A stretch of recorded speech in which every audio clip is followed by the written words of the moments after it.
मेरे प्यारे भाइयों, आप सभी को नमस्कार। आपका अपने चैनल मैथ्स बाय जोगिंदर पर स्वागत है। कैसे हैं सब? उम्मीद करता हूं अच्छे ही होंगे।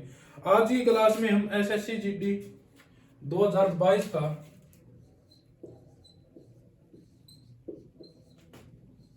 पेपर करवाने जा रहे हैं, जो हम 12 सेट तो पहले कर चुके हैं। आज 13वां सेट है। ठीक है, और बिना टाइम खराब किए हुए क्लास को शुरू करते हैं। और एक बार क्लास को पॉज करके सब्सक्राइब जरूर कर लें और लाइक जरूर करें। ठीक है, और आज की क्लास का पहला क्वेश्चन आपकी स्क्रीन के ऊपर ये रहा। पहला क्वेश्चन क्या बोल रहा है? शांत पानी में एक नाव की गति यानी बोट की गति कितनी है? 9 किलोमीटर प्रति आवर। ठीक है, और जबकि धारा की गति यानी वाटर की गति कितनी है? 1.5 किलोमीटर प्रति आवर। ठीक है, यहां तक किसी को दिक्कत नहीं होगी। एक व्यक्ति नाव चलाकर 105 किलोमीटर दूर एक स्थान पर जाता है, यानी 105 किलोमीटर दूर है। मान लेते हैं धारा की गति उस साइड जा रही है, तो b प्लस डब्ल्यू। ठीक है, और आते वक्त की क्या होगी? b minus W. तो आने और जाने में उसको कितना टाइम लगा, ये हमें निकालना है। ठीक है, सवाल आपको समझ में आया होगा। ठीक है, अब ट्राई करें, अगर समझ में आ गया तो b प्लस डब्ल्यू का निकालेंगे तो कितना आएगा? 10.5, यानी 10.5 किलोमीटर प्रति आवर की स्पीड से चलेंगे। इतनी स्पीड तो 10 घंटे लगेंगे जाने में। ठीक है, और यहाँ से 9 पॉइंट में 1.5 करेंगे तो कितना आएगा? 7.5, और 105 किलोमीटर जाना है तो 15×75, ओके, 15 सत्ता 105। ये 7 को 0.5 से काटेंगे तो 14 पर जाएगा, यानी आने में उसको 14 घंटे, जाने में 10 घंटे और आने में 14 घंटे लगे हैं। तो टोटल कितने घंटे हो गए? 24 घंटे। ये हमारा करेक्ट आंसर होगा। अगला क्वेश्चन आपकी स्क्रीन के ऊपर दिख रहा होगा, एक बार पॉज करके ट्राई जरूर करें। अगला क्वेश्चन क्या बोल रहा है? एक खुदरा विक्रेता ने 1280 रुपए में कुछ सामान खरीदा। उसने 1/3 को 15% की हानि पर और शेष को किस लाभ प्रतिशत पर बेचा जाए ताकि पूरे लेन देन में 15% का लाभ हो। आपको एक बात बता दूं, अगर क्वेश्चन ने कंपैरेटिव वैल्यू पूछ रखी हो, स्पेलिंग गलत हो तो ज्यादा ध्यान मत देना। ठीक है, कंपैरेटिव वैल्यू पूछ रखी हो, कंपैरेटिव का मतलब परसेंटेज वैल्यू, फ्रैक्शन वैल्यू या रेशो वैल्यू। रेशो में कुछ पूछ रखा हो तो हमें रियल वैल्यू लेने की जरूरत नहीं है। ठीक है, यहां से हम रेशो से भी कर सकते हैं। अब क्वेश्चन क्या बोल रहा है? यानी यहाँ पर 1280 दे रखा है ना, इसको लेने की जरूरत नहीं है। एक खुदरा, उसने 1/3 यानी 1/3 को हानि पर बेच दिया, यानी 3 में से 1 को 15% की हानि पर बेच दिया। ठीक है, और शेष कितना बच गया? 2। शेष को कितने परसेंट की हानि पर, कितने परसेंट के लाभ पर बेचे कि पूरे लेन देन में उसको 15% का लाभ। ठीक है, ये क्वेश्चन से हमसे पूछ रखा है। अगर मैं यहाँ से 100 से गुना कर दूं तो ये भी 100 और ये भी 100 से गुना करनी पड़ेगी। इसको 15% की हानि से बेचेंगे तो 85 में बेचना पड़ेगा। ठीक है, और इसको 15% के लाभ पर बेचेंगे तो 15×3=45, यानी 345 में बेचना पड़ेगा। यानी उसको कुल मिला के 345 रुपए में बेचना है। ठीक है, 85 रुपए में ये बेच दिया, और इसको कितने रुपए में बेचे? 5 में से 5 गई 0, 14 में से 8 गया 6 और 2, यानी 200 रुपए की चीज 260 में बेचनी पड़ेगी, तब उसको 15% का लाभ होगा। और ठीक है, यानी कितना लाभ, इसमें कितना लाभ हुआ? 60 का लाभ 200 पे, तो 100 पे कितना, ये हमसे पूछा है। 2 0 से 2 0, 2 से काटेंगे तो 30, यानी 30%। अगर हम इसको 30% के लाभ पर बेचेंगे तो इसको ओवरऑल 15% का लाभ होगा। अगला क्वेश्चन आपकी स्क्रीन के ऊपर ये रहा। अगला क्वेश्चन क्या बोल रहा है, एक सोफा सेट 10%, 5% और 10% की तीन क्रमिक छूट पर बिक्री के लिए पेश किया गया है। सोफा सेट का शुद्ध विक्रय मूल्य ज्ञात कीजिए यदि इसका अंकित मूल्य कितना है, 18,000 रुपये। ठीक है, पहले कितनी 10% की छूट, 10% की फ्रैक्शन क्या होती है, 1/10, यानी 10 की चीज 9 में बेचेगा। और इसमें फिर से 5% की छूट, 5% की फ्रैक्शन क्या होती है, 1/20, यानी 20 पे 1 का छूट, यानी 19 में बेचेगा। ठीक है, और फिर 2% की छूट, 2% की फ्रैक्शन 1/50, यानी 50 की चीज 49 में। ठीक है, यहां तक किसी को दिक्कत हो तो बताओ। नहीं, यहां से अब 3 जीरो से 3 जीरो कैंसिल। ठीक है, यहां पर नीचे क्या आ गया, 2 पंजे 10। आप देख पा रहे होंगे ये 2 से तो कट जाएगा, लेकिन यहाँ पे नीचे क्या बच जाएगा, 5, यानी नीचे 5 बच जाएगा। इसका मतलब क्या हुआ कि जो भी हमारा आंसर होगा ना वो डेसिमल में होगा। डेसिमल में एक तो ये है और एक ये है। ठीक है, हमारा आंसर ये नहीं हो सकता और ये हमारा आंसर ये नहीं हो सकता। ठीक है, अब देखते हैं हम क्या करते हैं। अगर नीचे 10 है, अगर नीचे 10 है, आपने पढ़ा होगा नंबर सिस्टम में, अगर नीचे 10 है या 100 है, अगर नीचे 100 है तो जो ऊपर वाली संख्या बनेगी चाहे या तो वो पूरी तरह से विभाज्य हो जाएगी या दो अंक बाद डेसिमल लगेगा। ठीक है, अगर नीचे 100 है तो, लेकिन यहाँ पर हमारे पास कितना है, 10। अगर नीचे 10 है तो ऊपर क्या अंक बाद डेसिमल लगेगा, 1 अंक बाद। यहाँ पर 1 अंक बाद कौन सी में है, इसमें है, यानी सी इज करेक्ट आंसर। ये हमारा ऑप्शन नहीं हो सकता। ठीक है, अगर आप चाहो तो इसको गुना भी कर सकते हैं तो यही आएगा।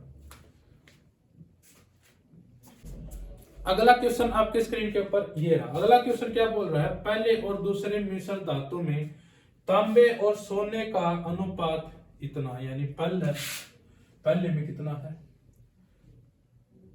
कॉपर और गोल्ड का जो रेशो हो कितना है, 3:4। दूसरे में कितना है, दूसरे में 2:5 है। ठीक है, अगर हम इनको मिलाएंगे तो कॉपर और गोल्ड का रेशो क्या होगा। हम यहाँ पे देख पा रहे हैं जो पहली मिश्र धातु में है इसमें कितना है, 14 kg, और इसमें कितना है, 21 kg। यहाँ पर डाटा ऐसा दे रखा है कि इसको हम बांटेंगे तो आसानी से बट जाएगा। इसका मतलब हम यहाँ से आराम से बांट लेते हैं, यानी 14 को 3:7 में बांटेंगे तो 7 यूनिट 14, 1 यूनिट 2 यानी 6 और ये 8। ऐसे ही इसको करेंगे, 21 को इसमें बांटेंगे तो 7 7 यानी 1 यूनिट 3, 3 दूनी 6 और 3 पंजे 15, यानी को ऊपर कितना आ गया, 6 और 6 12। ठीक है, और गोल्ड कितना आ गया, 15 और 8 23। ये हमारा करेक्ट आंसर होगा। अगर ये आसानी से इसमें नहीं बटते तो हमें एक और तरीका था, इसको हम 2:3 बनाते तो इसको हम 2:3 के अनुपात में बांटते तो आ जाता, यही आंसर होगा। ठीक है, ये हमारा करेक्ट आंसर होगा। अगला क्वेश्चन आपकी स्क्रीन के ऊपर ये रहा। अगला क्वेश्चन क्या बोल रहा है, पी एक कार्य को 200 दिनों में कर सकता है। ठीक है, और क्यू और आर दोनों मिलकर इस काम को 100 दिन में पूरा कर सकते हैं। ठीक है, यहां से एफिशिएंसी निकाल लेते हैं। एलसीएम क्या आ गया, 200, इसकी एफिशिएंसी 1 आ गई, इसकी इन दोनों की एफिशिएंसी 2 आ गई। ठीक है, आगे क्या बोल रहा है, अगर पी क्यू और आर एक साथ काम शुरू करते हैं और उन्होंने 40 दिनों तक एक साथ काम करा, यानी तीनों की एफिशिएंसी कितनी हो गई, 3, 40 दिन तक काम करा, तो यानी इन्होंने तीनों ने मिलकर 120 काम कर दिया, ठीक है, यहाँ तक किसी को दिक्कत नहीं। अगर 120 काम कर दिया तो 200 में से बच गया कितना, 80, ठीक है।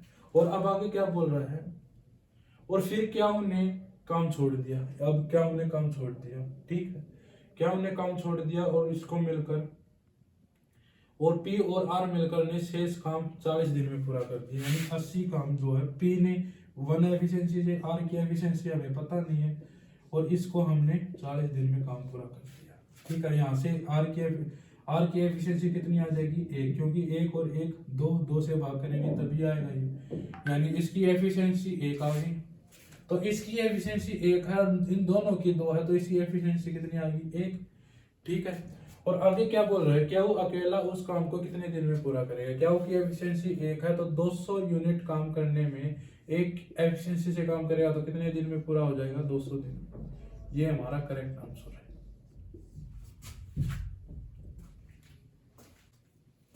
अगला क्वेश्चन आपकी स्क्रीन के ऊपर ये रहा। अगला क्वेश्चन क्या बोल रहा है, यदि कोई दुकानदार 10% की छूट देता है तो उसे 10% का लाभ होता है। यहाँ से हम सीपी और एमपी का रेशो निकाल देते हैं। क्या आएगा, सीपी क्या होता है, 100 माइनस डिस्काउंट, 100 माइनस डिस्काउंट कितना, 10%, यानी 90। और इसको यहाँ से हम 10% का लाभ, तो एमपी का क्या आएगा, 100 प्लस में प्रॉफिट यानी 110, ठीक है। यहाँ तक किसी को दिक्कत हो तो बताओ, नहीं। यहाँ से अब क्या बोल रहा है, इसको 25% की छूट देता है, यहाँ से हम 10 से गुणा कर देते हैं, इसको 25% की छूट देगा तो 25% की फ्रैक्शन 1/4, यानी 4 है तो उस पे 1 की छूट यानी 3/4 में बेचेगा। 1100 को 3/4 से गुणा करेंगे तो 4 एकम 4, 4 दूनी 8, 4 सत्ते 28 और 4 पंजे 20, तो 3 पंजे 15, 3 सत्ता 21 और 1 22, ठीक है। और 3 सत्ता एसल 2, 3 दूनी 6 और 2 8, यानी वो 900 रुपए की चीज को 825 रुपए में बेच रहा है। तो इसका मतलब क्या हो रहा है, उसको हानि हो रही है। कितने की हानि हो रही है, उसको 75 रुपए की हानि हो रही है 900 पे, तो 100 पे कितना, 2 0 से 2 0, 9 से काटेंगे तो कितना, 3 से काट लेते, पहले 3 तिया 9, 25 तिया 75, 25/3 क्या होता है, 8 सही 1/3, यानी इतने % की उसको हानि होगी। ये हमारा करेक्ट आंसर होगा। अगला क्वेश्चन आपके स्क्रीन के ऊपर ये रहा। अगला क्वेश्चन क्या बोल रहा है, अधिकतम संभव लंबाई ज्ञात कीजिए जिसका उपयोग बिल्कुल 8 सेंटीमीटर 75 8 मीटर 75 सेंटीमीटर, इसको सेंटीमीटर बदलेंगे तो कितना आएगा, 875 सेंटीमीटर, ठीक है। और इसको बदलेंगे तो 1 पॉइंट यानी 175 सेंटीमीटर, और इसको बदलेंगे तो 1220 सेंटीमीटर, ठीक है।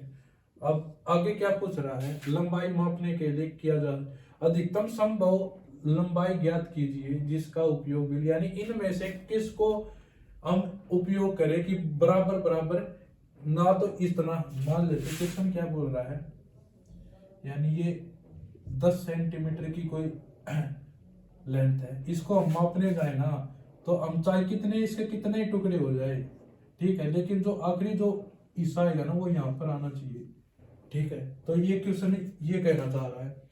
तो हम कैसे निकालेंगे, इनका HCF निकालेंगे, ठीक है। HCF निकालेंगे तो कैसे निकालें, अब यहाँ से हम ऑप्शन से जाएंगे। अगर हम 10 इसका HCF होगा तो इससे ही भाग हुआ, इससे भी भाग हुआ, इससे ही भाग हुआ, लेकिन इससे भाग नहीं हो रहा ना इससे भाग हुआ, तो हमारा ए ऑप्शन नहीं हो सकता, ठीक है। अगर हमारा बी यानी 15 सेंटीमीटर ठीक है, तो इसका मतलब क्या हुआ, जो भी हमारा आंसर हुआ वो 5 से और 3 से दोनों से गुना होनी चाहिए, दोनों से भाग होना चाहिए, यानी ये 3 से भाग नहीं हो रहा, 7 और 5 12 और 1 13 3 से भाग नहीं हो रहा, तो इसका मतलब बी भी हमारा करेक्ट आंसर नहीं है, ठीक है। अब अगर मैं 20 को देखूं तो इसका मतलब ये तीनों 2 से भाग होने चाहिए, क्योंकि 2 गुणा 10, ठीक है, यानी 20 के जितने भी फैक्टर है उससे भाग होने चाहिए जब ये आंसर होगा, यानी 2 से ये भाग नहीं हो रहा तो ये भी आंसर नहीं होगा, यानी 5 से सभी भाग हो रहे तो ये हमारा करेक्ट आंसर होगा। अगला क्वेश्चन आपकी स्क्रीन के ऊपर ये रहा। अगला क्वेश्चन क्या बोल रहा है, सोहन ने चक्रवृद्धि ब्याज पर 20% प्रति वर्ष की दर से पैसा उधार लिया, ठीक है, और ब्याज जो था सालाना चक्रवृद्धि था, ठीक है, और उसने इसे 3 समान किस्तों में चुकाया। प्रत्येक किस्त का भुगतान साल के अंत में किया जाना था, और यदि प्रत्येक किस्त 1250 रुपए है, 1250 रुपए प्रत्येक किस्त है, ठीक है, यानी जो तीनों किस्त है वे समान है। तो सोहन द्वारा उधार लिया गया धन था, यानी देख 20% की जो फ्रैक्शन है वो क्या होगी, 1/5, ठीक है। जो पहले साल जो ब्याज होगा वो 5 से 6 होगा, जो दूसरे साल होगा वो इसका स्क्वायर 25 से 36 होगा, जो तीसरे साल होगा इसका क्यूब करेंगे तो क्या आएगा, 125 से 216 होगा, ठीक है। यहां तक किसी को दिक्कत हो तो बताओ। नहीं, यहां से ये मिटो देते हैं। देखो अब क्वेश्चन क्या बोल रहा है, ये तीनों जो किस्त है ये तीनों बराबर है, तो इसको 6 से गुना करनी पड़ेगी, और तो इसको 6 से गुना करी तो इसको भी 6 से, इसको 36 से गुना करनी पड़ेगी, क्योंकि ये 36 गुना 6 क्या होता है, 216। इसको 36 से गुना करिए तो इसको 36 से, 36 पंजा 180, ठीक है, 5 छिका 30, 5 से 15 और 3 18, 25 छिका 150, और अगर हम ये जोड़ेंगे तो कितना आएगा, 5 8 5 13 13 और 2 15, ऐसा लेख 1 2 3 और 1 4, यानी 455 रुपए उस 455 रुपए राशि थी, ठीक है, और उसने हर एक किस्त को इतने रुपए में करा, तो यानी इस यूनिट की वैल्यू 216 यूनिट की वैल्यू कितनी है, 1250 रुपए, तो एक यूनिट की वैल्यू कितनी आएगी, 1250 रुपए बटे में 216, तो हमें इसकी वैल्यू निकालनी है, गुणा में 455, ठीक है। अब देखो अब क्या कैसे करेंगे, अगर मैं इसको काटूंगा तो लगभग 2 गुना आएगा, यानी 2 गुना से फालतू आएगा, ठीक है, 2 गुना से फालतू आएगा, तो 2 गुना करेंगे तो इसका कितना आएगा, 2500 आएगा, तो ये हमारा आंसर नहीं हो सकता, क्योंकि ये 2500 से छोटा है, क्योंकि जो हमारा आंसर होगा वो 2500 से बड़ा होगा। यहाँ तक किसी को दिक्कत हो तो बताओ। नहीं, अगर मैं इसको 3 गुना करूंगा तो ये ज्यादा हो जाएगा 455 से, यानी जो भी हमारा आंसर होगा वो 3 गुना से कम होगा। इसका 3 गुना निकालेंगे तो कितना आएगा, यानी इसका लगभग 2 पॉइंट समथिंग आएगा, यानी 2 के आसपास ही आएगा, 2 के आसपास, ना तो ये है और ना ये है, तो एक ही ऑप्शन है, ये हमारा करेक्ट आंसर है। अगला क्वेश्चन आपकी स्क्रीन के ऊपर ये रहा। अगला क्वेश्चन क्या बोल रहा है, एक निश्चित राशि 2 वर्षों के लिए 4% प्रति वर्ष की दर से वार्षिक रूप से संयोजित होने वाला साधारण ब्याज और चक्रवृद्धि ब्याज का जो अंतर है, यानी CI माइनस SI जो दिया क्या है, वो कितना है, 80 रुपए, ठीक है। यहां तक किसी को दिक्कत नहीं। अब हमसे इसकी वैल्यू पूछ रहे कि राशि पूछ रहे कि वो कितनी थी, यानी 2 साल तक है 4% की दर से, यानी 4% प्रति वर्ष की दर से 2 साल का जो CI होगा वो SI होगा, वो क्या होगा, 4 और 4 8%। हम CI निकालेंगे तो क्या आएगा, 4 और 4 8 प्लस में 0.16%, तो हम जोड़ेंगे तो क्या आएगा, 8.16%, ठीक है। इनके बीच का अंतर कितना आ गया, 0.16%। इसकी जो वैल्यू है हमारे पास वो कितनी है, इतनी, और वो जो वैल्यू होती है वो अपन आपकी कितनी होती है, 100%। हमें इसकी वैल्यू दे रखी है और 100% की वैल्यू निकालनी है, आसान है। यानी इसकी वैल्यू कितनी है, एक यूनिट की वैल्यू कितनी आ जाएगी, 0.16, इसकी वैल्यू कितनी होगी, 100 की, ठीक है। अगर मैं एक पॉइंट हटा दूं और इसको 2 0 लगा दूं, ठीक है, 16 पंजे 80, 2 0, और 500 को 100 से गुणा करेंगे तो क्या आएगा, 50,000। ये हमारा करेक्ट आंसर।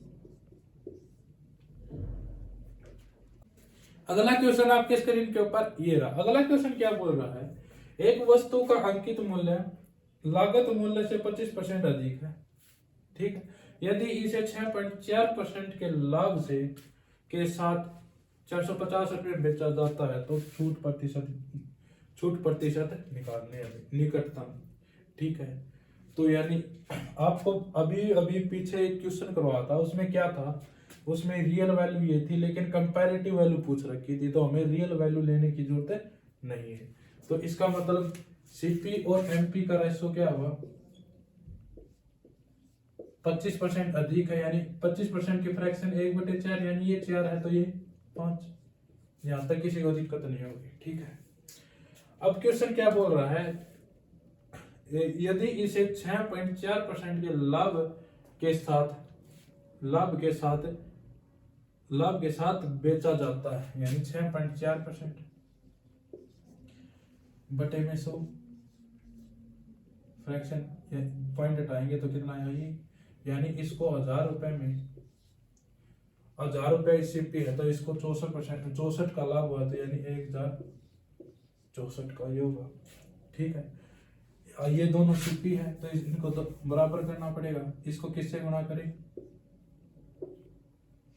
250 का 1000, इसको 250 से गुणा करिए तो इसको भी। ठीक है, तो यानी यहां से जो हमारा एसपी आएगा वो कितना है, 1064, और जो मार्क प्राइस है वो कितना है, 25 पंजा 125, यानी 1250। ठीक है, इसको कितनी छूट मिलेगी, 10 में से 4 गया 6, और 14 में से 6 गया 8, और 1, यानी इतनी छूट मिल गई किस पे, 1250 पे, तो 100 पे कितना, ये हमारा आंसर होगा। 2 0 से सॉरी 1 0, 100 पे, 25 चौका 100, 25 पंजा 150। ठीक है, चार, अगर मैं इसको 2 से गुणा कर दूं और ऊपर भी 2 से गुणा कर दूं तो कोई दिक्कत नहीं होगी। 8 से इसको गुणा करूंगा तो 8 6 48। ठीक है, 8 8 64 और 4 68 ऐसा 6, 8 एकम 8 और 6 14, और नीचे क्या है 50 दूनी 100।